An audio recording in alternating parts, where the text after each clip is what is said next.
economy here. Up to almost 18 trillion.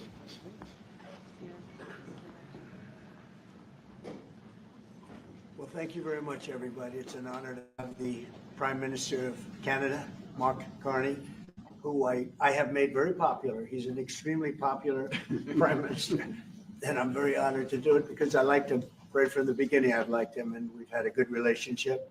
We have some natural conflict, but we will probably work that out. But we've had a very strong relationship, and your hosting of the various countries that showed up, that was a beautiful job you did. I appreciate it very much. We're going to be talking about trade. We're going to be talking about a lot of different things. We'll certainly be talking about Gaza. We're in very serious negotiations to, I guess you could say, depending on the way you count, 3,000 years. You could say 500 years. You could say, but that it's been raging for a long time.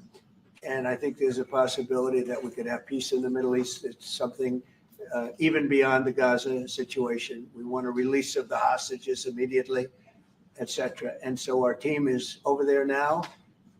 Another team just left, and other countries, literally every country in the world has supported the plan. Yep.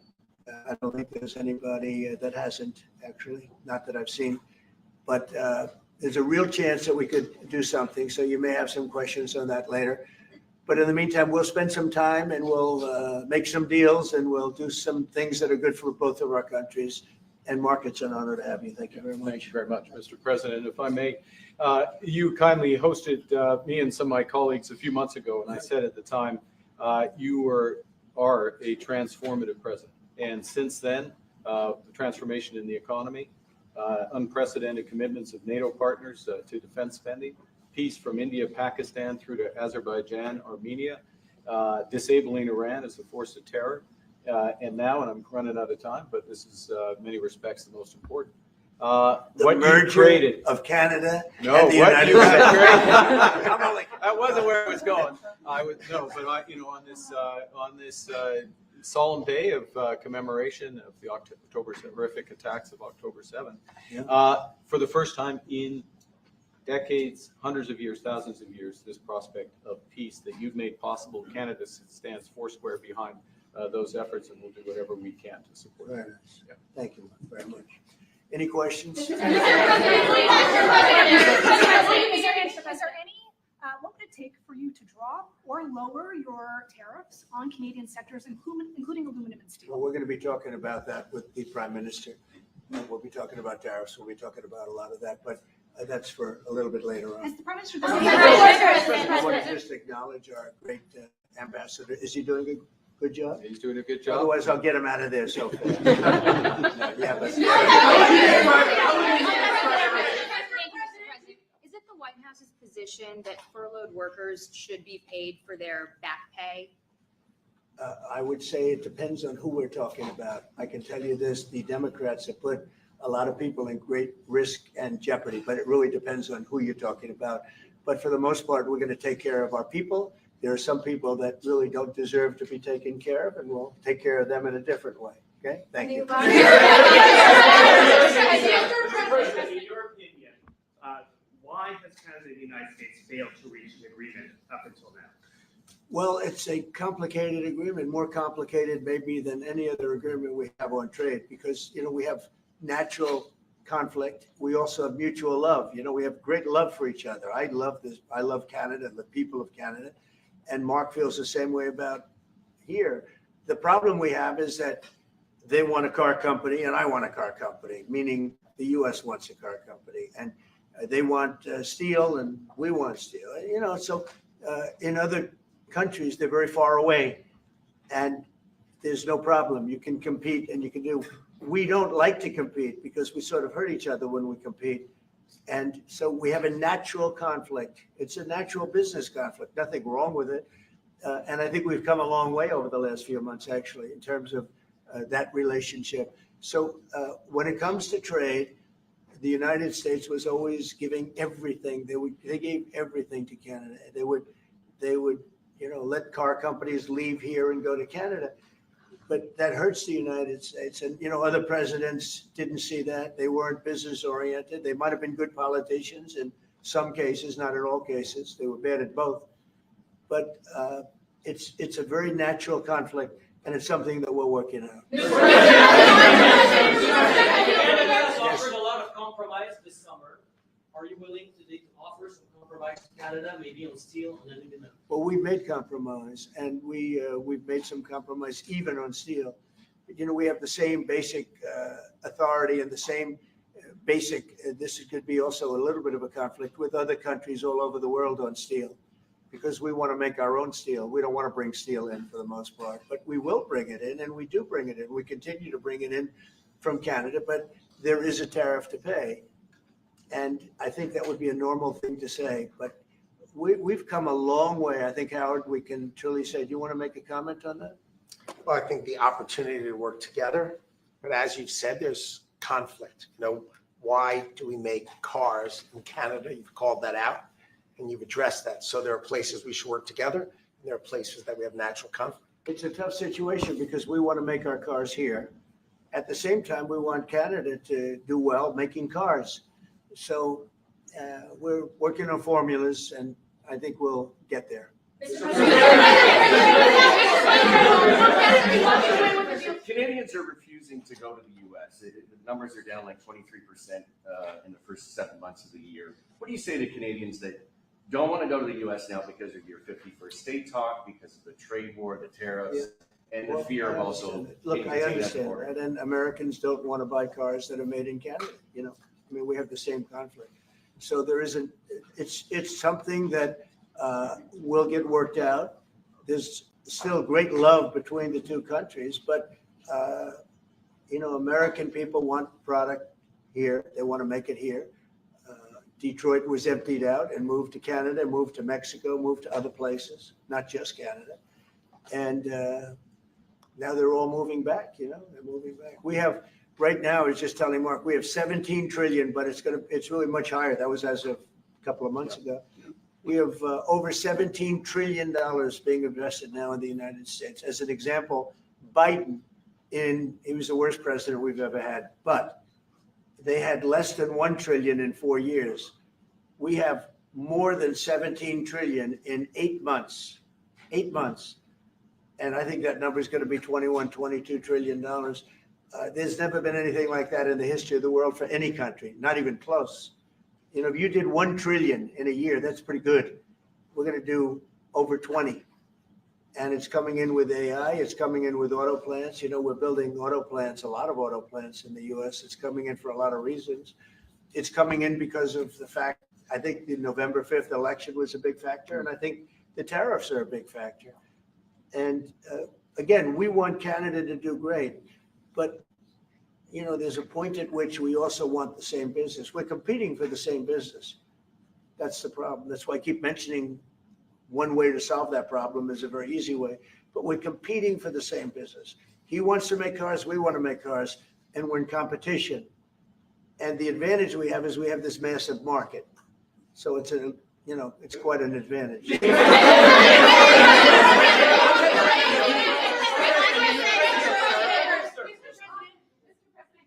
about Portland for a second? Are you planning to invoke the Insurrection Act? That would be, a very long-standing law that's been on the books. Yeah, well, it's been invoked before, as you know. If you look at Chicago, Chicago's a great city where there's a lot of crime. And if the governor can't do the job, we'll do the job. It's all very simple. They probably had 50 murders in Chicago over the last 5, 6, 7 months. Many people were shot. And then the governor gets up and he says, well, we can handle it. They can't handle it. They don't know what they're doing. The mayor is grossly incompetent. He's at a 4% approval rating in Chicago. He's at a 4%, lowest approval rating, lower than even de Blasio had, which is hard to believe in New York. I thought de Blasio would always maintain that record, but the Chicago guy is even lower. So I think that we want safe cities. If you look at DC, you would right now, Mark, you could go out, take your family out to dinner. You could walk right down the middle of the street. There is no crime in DC. When I got here, this place was a raging hellhole where people would come from Canada, people would come from other places and end up getting shot. Nobody's being shot. The National Guard's been unbelievable. I mean, they are strong, tough guys. You know, we won something at the Supreme Court, which is a big deal, merit. Everything now in this country is merit-based. I didn't think I'd ever see it again. And we have our soldiers in merit-based too, and they're central casting. And they walk through that town, and I'll tell you what, this place is safe. It's beautiful. Now we're in Memphis, and the same thing's happening. You're getting the reports. The bad guys are saying, we don't want anything to do with this. And we're removing many people. In DC, we took out 1,700 career criminals and sent them back to the countries from which they came, mostly led out by Biden and his people that had an open border policy. And you know, Canada, you suffered because of that too, because they'd come here and they'd go into Canada also. So we're like a buffer for that in terms of Canada suffered greatly by Biden and the open border, the policy of open border, totally unchecked, totally unvetted. And these people were, you know, if you got 5%, 2%, now you were getting a lot of bad people. And we now have a closed border. Yeah, you've done well. We have a closed border, and it's a really closed border. In fact, for 4 months, I don't even know if this is possible, but the figures were released. 0 people were able to come into the United States from the southern border. 0. And as you know, we've taken a very hard stand on drugs. This is also benefiting you. We call them the water drugs, the drugs that come in through water. They're not coming. There are no boats anymore. Frankly, there are no fishing boats. There's no boats out there, period. If you want to know the truth, we're saying, does anybody go fishing anymore? The fact is, we knocked out, probably saved at least 100,000 lives, American lives, Canadian lives, by taking out all those boats coming in. So it's, and now they don't come in that way anymore. Now they'll come in other ways, and we're not going to allow that either. So we've done a great job on that. But on crime, Chicago's a great city, but you can't be a great city if you have murders and if you have a lot of problems, and they do. And they have an incompetent policy, just like they had open border policy. Anybody could come in. They came in from prisons. They came in from mental institutions, drug dealers. They came in from all over the place, and we don't have that anymore. This country is becoming we're a very strong country. Look, financially speaking, I would say that because of the tariffs, because of the election, because of the policy, because of the great big beautiful deal. It's what I added the word great because it really is. It's the biggest bill ever passed in the history of our country. We don't need another bill. It's the biggest tax cuts, when you think no tax on tips, no tax on Social Security, no tax on overtime for the people. But far beyond that, what it does is incentivizes auto plants and AI and all of the things that nobody's ever passed a bill like. We don't need another bill. We don't need any more bills. I said, let's get it all at once. I was greatly helped by our Speaker, Mike Johnson, and by the Senate. I'll tell you what, John Thune's both of those guys have been incredible. And we got a bill passed that I said, let's see if we can get it all done. Because these Democrats are like insurrectionists, okay? They're so bad for our country. Their policy is so bad for our country. I said, let's see if we can get it all done and everybody said it's not doable because it's the biggest bill ever passed in the history of our country. And we got it all done. We don't need anything else. We got everything we want. And now, because of that, that's a big reason why the companies are coming in. 1 year depreciation, 1 year write-off, 1 year expensing. Nobody's ever seen anything like it. So they're coming in from all over the world. But to have a great country, you can't have crime. And we don't have crime, but we have cities where there's tremendous crime. And Chicago's one of them. And if the governor can't straighten it out, we'll straighten it out. Thank you. A question for the president. Mr. Carney, Mr. Prime Minister, I'd like to know how come the UK and the European Union have succeeded to sign deals and bring the tariffs down, and Canada still hasn't been able to do the same? Yeah, because they're not located right next to each other. It makes it, in many cases, it's much better and easier. But yeah, and if I may, let's be clear about the relationship as it stands right now. We are the second largest trading partner of the United States. We do a lot of trade going across the border where we're cooperating, first thing. Secondly, we are the largest foreign investor in the United States. $500 billion in the last 5 years alone, probably $8 trillion in the next 5 years if we get the agreement that we expect to get. Thirdly, there are areas, as the president just said, where conflict, maybe not so much conflict, we compete. There are areas where we compete, and it's in those areas where we have to come to an agreement that works. But there are more areas where we are stronger together, and that's what we're focused on. And we're going to get the right deal for America, right deal, obviously, from my perspective, for Canada.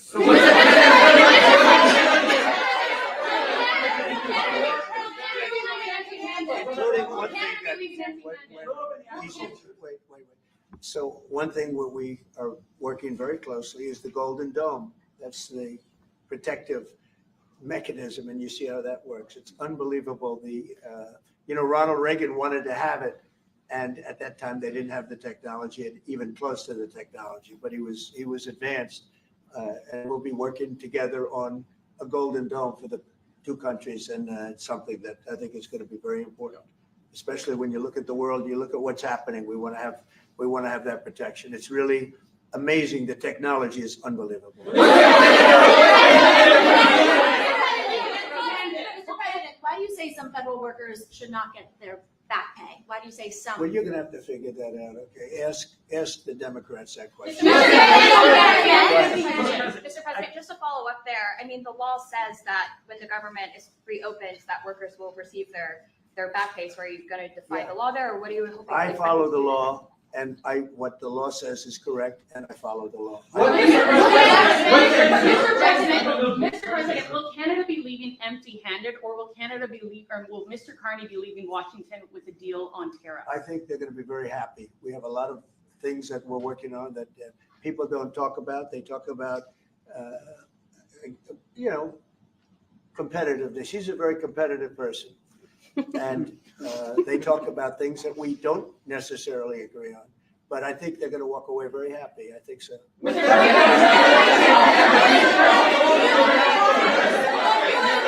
President, on all your trade deals that you've signed, there's been a minimum tariff that countries have got. When USMCA gets renegotiated, do you want a minimum tariff on goods between Canada and the US? Well, we're going to have tariffs between Canada, and they have them with us. I will say with our farmers, as you know, they went up to as much as 400%, 250, 300, and even one at 401. We found one having to do with a very small product, but it was high. So we've always had tariffs between the two of us, and actually Canada was charging us very high tariffs on our agricultural things, a lot of our agricultural product, and that's one of the things that we talk about for bringing that down. So this is a mutual thing, but we've been charged tariffs. Look, we're the king of being screwed by tariffs, just so you understand. And I'm not talking about with Canada. I'm talking about with countries all over the world. When you look at Europe, when you look at China, when you look at all of the, almost every country charged the U.S., we didn't charge them because we were led by stupid people in many cases. Stupid people. They took advantage of our country. They're not taking advantage of us anymore. If you looked at European Union, they're all my friends. I don't blame them. I blame our presidents. I blame our past presidents and, business leaders. But we are the king of countries that have been taken advantage of for many, many years. We've been paying trillions and trillions of dollars and receiving nothing at all. As an example, prior to the deal with Europe, where they pay a lot of money, but they're happy and I'm happy. The deal was good. It's a fair deal, but it wasn't fair. You couldn't put a car into Europe. You couldn't sell your agriculture into Europe. You couldn't do anything. And now we have it so that it's open. We charge them tariffs. We didn't charge them tariffs a car. They charge us tremendous. I said to Angela Merkel once, I said, how many cars have gone to Germany from the United States? And she said, well, I don't believe any. And I said, you're right. You're right. Well, that doesn't happen anymore. And they're paying a fair amount. It's just a fair amount. It's not, I could ask for much more. It's a fair amount. But the United States now is using the same thing that they've used on us. And I just can't believe it's taken presidents so long to do this. And again, we're going to treat people fairly. We're going to especially treat Canada fairly. But I can't believe it's taken so long where we get charged and don't charge them. Japan was a good example. We made a deal with Japan. You saw that, Mark, a deal with Japan. It's a much different deal than we've had in the past. But they would send us millions of cars, no charge. We weren't allowed to send them cars. We sent no cars. I doubt you had one car go into Japan because we were restricted. They didn't want our cars. Same thing with Europe, same thing with other places. So now all we do now is fairness, but fairness leads us to the most successful country there's ever been. You know, we have some advantages over other countries, and we do have a great market. We have an amazing market. But you know what? If I let this go, if we didn't win this election, if we had these people that were running, that were ruining our country, destroying our country with their open borders and men playing in women's sports and transgender from everybody and windmills all over the place, if we allowed that to go on for another couple of years, we would be, I'm not sure that we'd even have a country. Mr.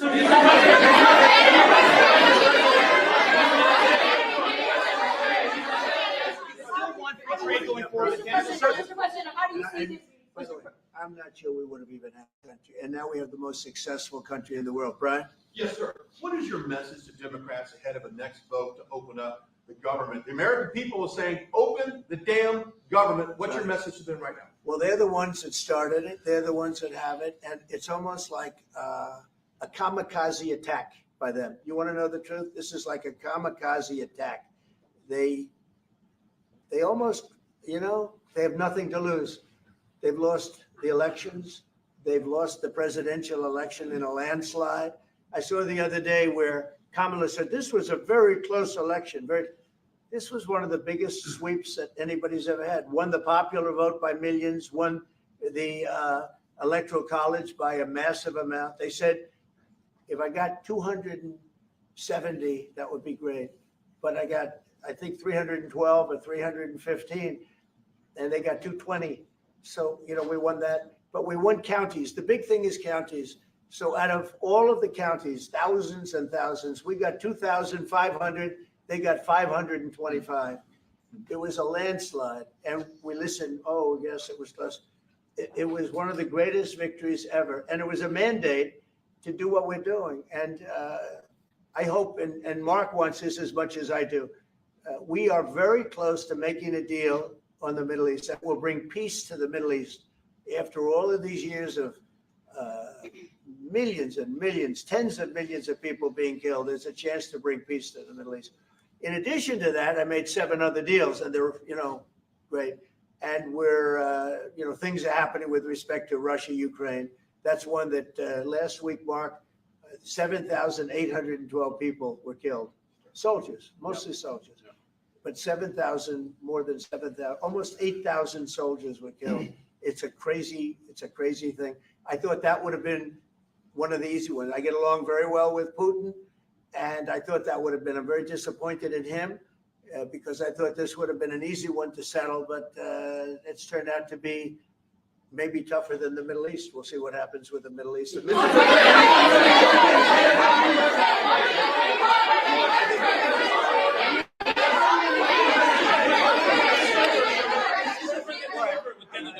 Is the fentanyl crisis over with Canada, with the Canadian border? Is what? The fentanyl crisis. Fentanyl. No, it's not over. It's never, I think it's never going to be over, frankly. But they've done, Canada's worked hard, and they've done a much better job than in the past. We have very few people coming in through our southern border, too. We've worked with Canada, and we've worked with Mexico. So we've made it a lot better.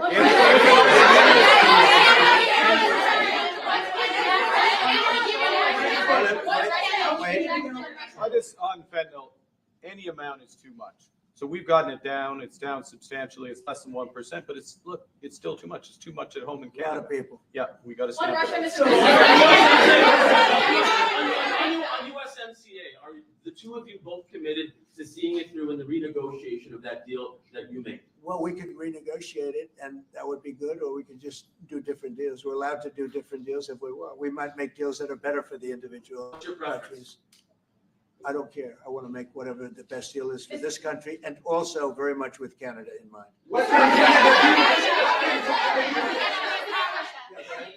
Go ahead, sir. Sir, on China, what work can the United States and Canada do together to counter China?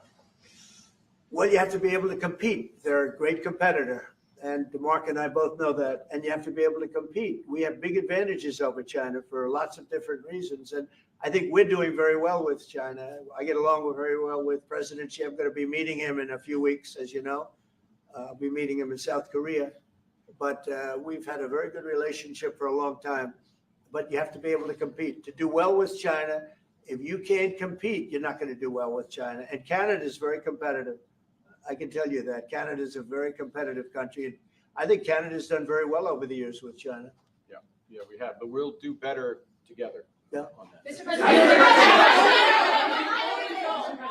on the Middle East, what guarantees are you giving your Arab partners that Israel will not resume its offensive after the hostages are released? Well, the primary guarantee is once this deal happens, if it does happen, look, they're in negotiations right now. We are going to do everything possible. We have a lot of power, and we're going to do everything possible to make sure everybody adheres to the deal. Okay? Are you concerned about the delays at airports, and how do you see the shutdown? Oh, sure. I mean, it's they're all Democrat delays. There are delays at the airport. That's standard. And again, this is something that every day we put forth a bill. It's just a continuation. It's a very simple thing to sign and very simple to do. And I really think that these are people that I think they have nothing to lose. They have a party that's out of control. They have no leader. Nobody knows who the leader is. I look at people with very low IQs like Crockett, this woman Crockett. I never met her, but she's a low IQ individual. I look at AOC talking about how if they want to negotiate, they can come to my office. She's not in that position to do that. And who the hell is she to say that? And then I watch Nancy Pelosi not knowing what to do. I watch their leadership. Look, Schumer is petrified of primary because he's not going to win probably against anybody in a primary. You know, Schumer did the right thing, but he handled it badly originally a year ago. He did probably the right thing, but he handled it badly. I think Schumer is incapable of making a deal. They are a mess. They're a party that has no leadership. They have, and they have no policy. You know, I think we have great leadership, but we also have great policy. We have strong borders. We have no men and women's sports. Basic things. We're not going to take your child away and change the sex of your child. We're not going to do things like that. What they're doing to the country is so incredible. And they got away with it with all their woke crap, and now it's stopped. And we have a country that's based on common sense and strength and intelligence. I mean, we have the United States of America, and I say it all the time. Other leaders have told me this. Mark hasn't yet, but I think he would. A year ago, we were a dead country, and now we are the hottest country anywhere in the world. Maybe Canada, I'll pick Canada, but because I do like Canada. But, you know, we're the hottest country in the world right now. There's never been a country that has the kind of money coming into it. There's never been anything like this. There has never been a country that if you take $1 trillion, that would be unbelievable.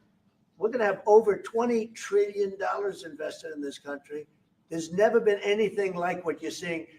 And it's based on good policy and common sense and leadership. Yeah. Mr.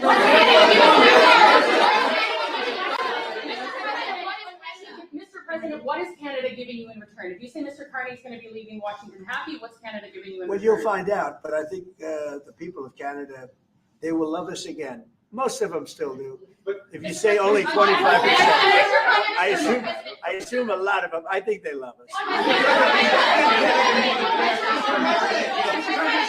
And you know what? I'm not the biggest hockey fan, but I like it a lot. And I watched some of the greatest hockey games I've ever. How good were those games, right? Yeah, very good. We're coming down for the World Series, Mr. President. Okay. By the way, your team is looking pretty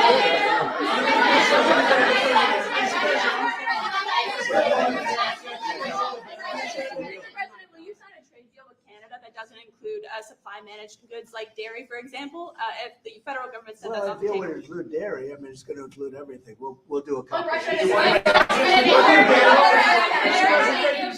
you identified programs to eliminate under this shutdown? Oh, sure. Which ones? We have a lot, I'm not going to tell you, but we'll be announcing it pretty soon. But we have a lot of things that we're going to eliminate and permanently eliminate.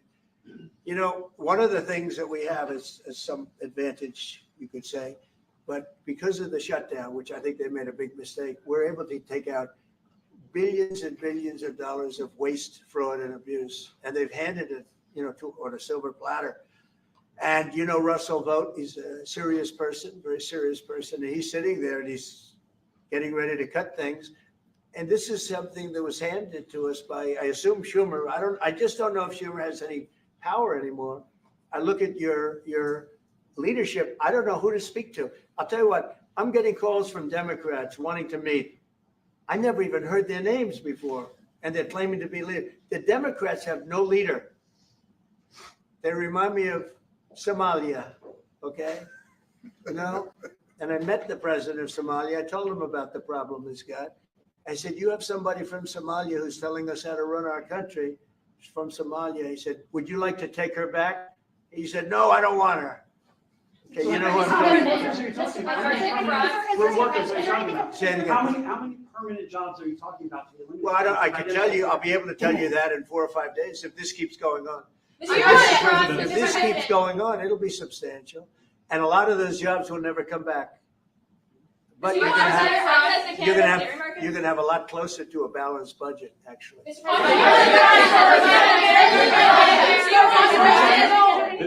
anything the Prime Minister has done that's making it more difficult to reach a deal?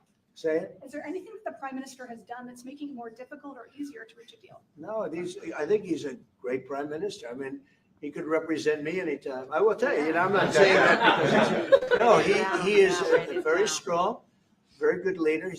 He's a nice man, but he can be nasty. He can be very nasty, maybe as nasty as anybody. How? I think Canada, let me put it this way, I can tell you this because I deal with lots of leaders all over the world. He is a world-class leader. He's a man that knows what he wants. And I'm not surprised to see that he won the election and won it substantially. And I would think he's more popular now. He's a good man. He does a great job, and he's a tough negotiator. So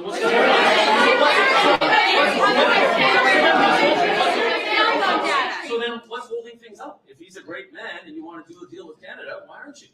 Because I want to be a great man too.